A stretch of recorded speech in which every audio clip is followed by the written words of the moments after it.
Hi guys! I'm teaming up with Cherry Tree Beads again to show you how to make a fun pair of earrings. We're going to be using their silver plated wire in 18 and 24 gauge. Some of their fantastic earring hooks. I love how fancy these are. Aren't those pretty? We'll be making this fun little curved shape with some swirls and attaching a turquoise howlite teardrop at the bottom. These are quick and easy, but they have some fun detail, and I hope you enjoy this tutorial.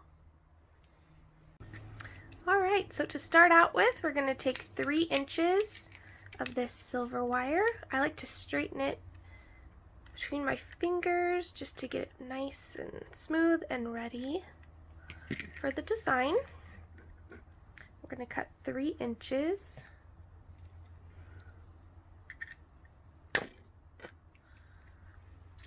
And then I like to have a flush cut on each side. There's a flush cut here, but I want to have the flat side of my cutters going towards the wire to get a nice flush cut.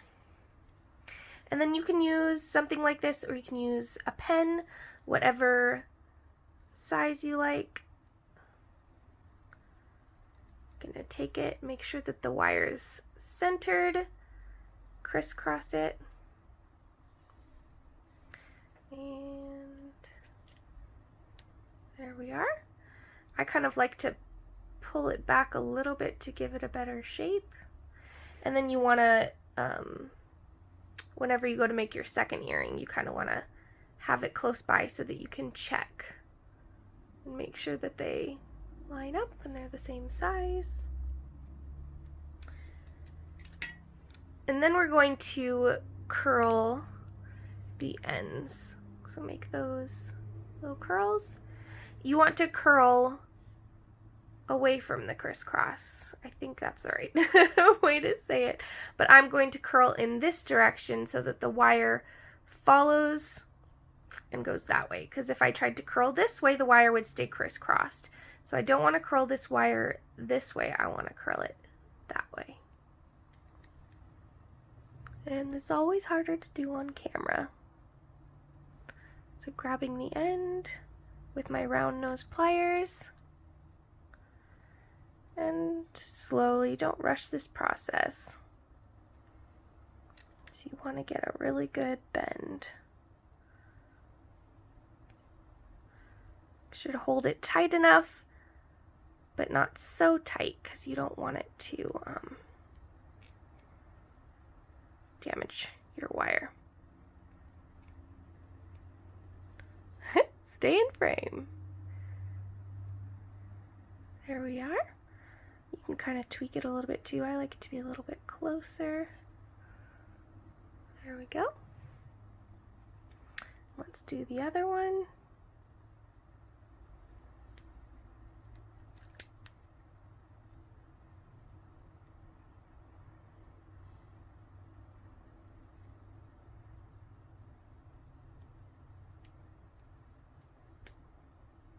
And the tricky part is getting your swirls to match each other. Doesn't always happen. Just something you're gonna have to practice.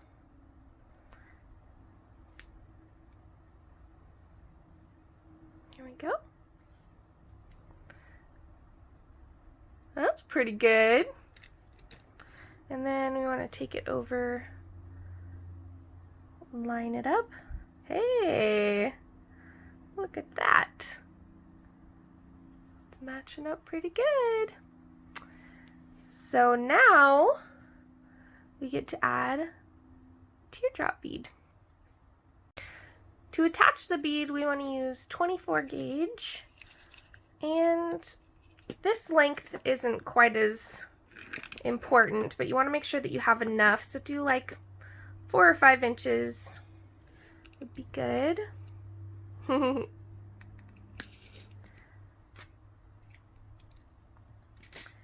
String it through your bead.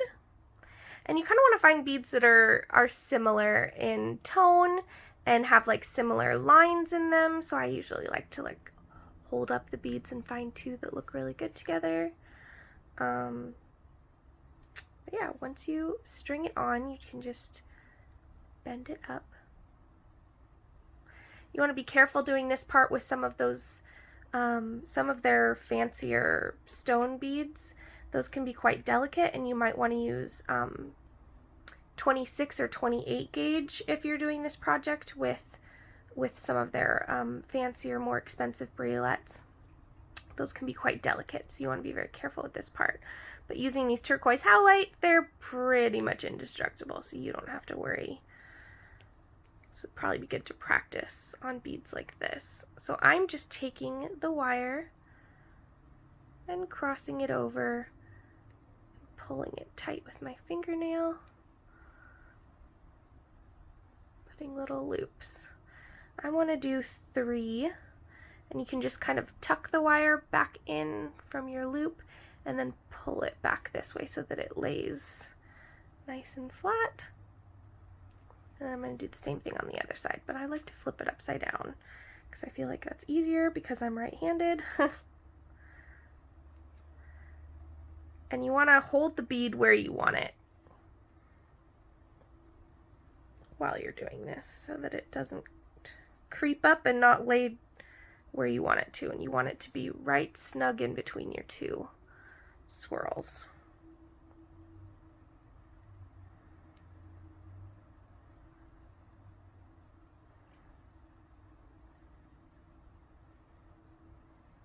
See how we did.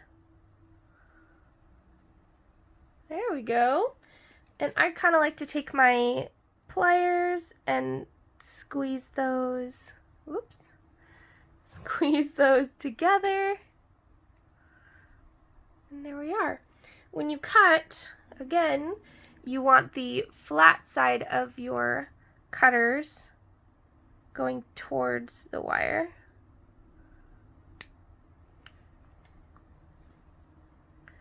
And you want to cut it right up here, like in the middle. Have that cut be right in the middle of your wire so that it can have a good place to sit when you squeeze it down like this. Because you want it to not snag. I can feel that. This part's tricky to do in the front of the camera. There we go. You want to touch it with your finger to make sure. Squeeze that down gently. Check it with your finger. And then check it again with your other earring. These look pretty cute. And then we want to attach our earring hook. So to do that, you don't want to pull it away. You want to take your pliers and just make a little bend in the side there. You can see I've got a little bit of an opening. And you want to make sure that it's facing the right way. So the tuck in of my wire is back here, and I want the front going on that way. Tuck it back. You can squeeze it a little bit if you feel like you need to. Tweak it a little bit if you feel like you need to. And there we are. 2 really fun, fancier earrings. I love these. They turned out really great. Be very easily worn with a casual outfit to dress it up or with a dressy outfit. And yeah, I'm not sure how to end this. I hope you guys enjoyed this tutorial, and leave me some comments. Let me know what you might like to see in the future, or just some encouraging words so that I know that you guys are enjoying these. Hope you're having a great day, and I will talk to you again soon.